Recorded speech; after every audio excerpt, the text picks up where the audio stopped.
अब आपको बताता हूं कि इस अग्निकांड का स्मार्ट लॉक कनेक्शन क्या है। लखनऊ की जिस बिल्डिंग में आग लगी उसका गेट थंब इंप्रेशन से खुलता और बंद होता था, यानी आप वहां पर जब अपना अंगूठा लगाएंगे तो गेट खुलेगा और जैसे ही हटा के निकल जाएंगे तो गेट बंद हो जाएगा। आग भड़की, बायोमेट्रिक गेट लॉक हो गया। सबसे दुखद बात यह रही कि सेंटर में इमरजेंसी एग्जिट था ही नहीं।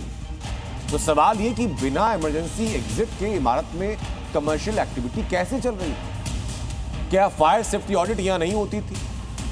इन तमाम सवालों का जवाब मिलना अभी भी बाकी है, लेकिन उसके बावजूद इसमें कोई शक नहीं कि लखनऊ में आग की वजह, एक बड़ी वजह जो थी वो लापरवाही थी। ये लापरवाही सिर्फ यहां तक नहीं है। जी न्यूज की टीम जब यूपी के अलग अलग शहरों के कोचिंग सेंटर में पहुंची तो ऐसी खामियां करीब करीब हर कोचिंग सेंटर में नजर आई। उसके लिए रिपोर्ट आज आपको जरूर देखनी चाहिए।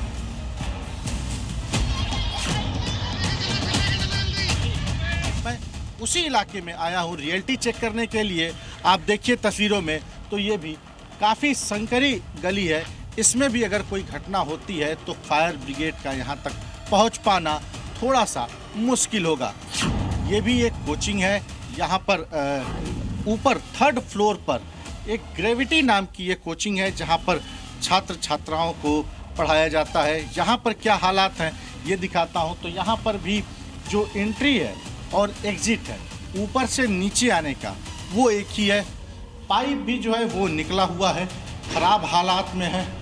15 लोगों की मौत के बाद अब कार्रवाइयों का दौर शुरू है। कोचिंगों पे छापेमारी होगी, वहाँ पर चेकिंग की जाएगी, उन्हें नोटिस दी जाएगी। इस वजह से इस वक्त लखनऊ के जो हालात हैं वो कोचिंग अभी बंद किए हुए हैं। और अब बनारस में भी इसको लेकर फायर सेफ्टी डिपार्टमेंट पूरी तरीके से एक्टिव नजर आ रहा है। कल ही कई कोचिंग संस्थानों की बाकायदा फायर सेफ्टी से रिलेटेड जो तमाम इंतजामात हैं उसको चेक किया गया और कई संस्थानों को नोटिस जारी की गई। कुल 5 संस्थान हैं बनारस में, बड़े कोचिंग संस्थान जिनको नोटिस थमाई गई है।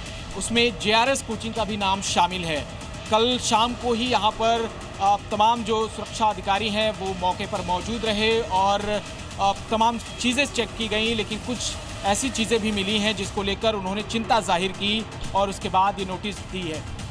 ये जो तस्वीर हम आपको दिखा रहे हैं, इन तस्वीरों को देख करके समझ सकते हैं कि जो मानक हैं उन मानकों का किस तरीके से खुलेआम उल्लंघन किया जा रहा है। ये जो लाइब्रेरी है माँ पार्वती के नाम से है और इस लाइब्रेरी में नियमों की जो अनदेखी है वो खुलेआम कहीं तो की जा रही है। और जो तस्वीरें हैं वो ये बता रही हैं कि नियम को किस तरीके से ताक पर रख करके मनमोहन पार्क के पास ये कोचिंग लाइब्रेरी संचालित की जा रही है। इन तस्वीरों से समझ सकते हैं कि चाहे दिल्ली हो या फिर लखनऊ, जहां पर भी हादसे हुए उन हादसों से सबक नहीं लिया गया।